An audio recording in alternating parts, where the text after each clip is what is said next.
প্রিয় দর্শক, আপনারা দেখছেন STSP নিউজ বাংলা। এই মুহূর্তে আমি দাঁড়িয়ে আছি গাদিঘাটের বাংলোতে, শিলাবতী নদীর কক্ষে। শিলাবতী নদীর জল কিছুটা কমলেও বৃষ্টির সম্ভাবনা আছে। যদি বৃষ্টি হয় তো পুনরায় আবার জল বাড়তে পারে।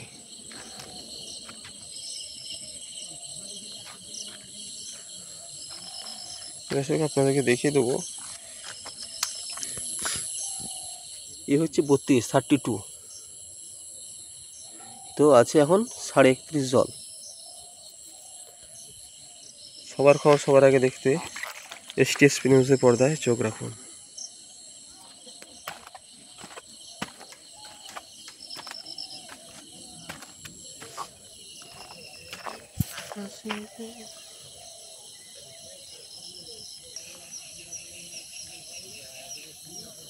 আপনারা দেখছেন STSP নিউজ সরাসরি বাংলার ঘাট থেকে। ক্যামেরা এস প্রামাণিকের সঙ্গে আমি রাজীব, STSP নিউজ বাংলা, গাদিঘাট।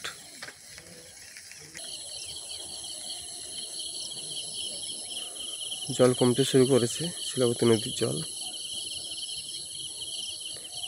এই পার আর ওই পারের একমাত্র যোগাযোগের স্থান এখন হলো নৌকো। দেখতেই পাচ্ছেন বন্ধুরা। প্রিয় দর্শক, ছোট্ট কমেছে বন্ধুরা। প্রিয় দর্শক, দেখিয়ে দিচ্ছি, এই সমস্ত জলে ডুবেছিল। জলের লেভেলটা দেখুন, গ্রাউন্ড লেভেল থেকে দেখাচ্ছে একমাত্র STSP নিউজ বাংলা।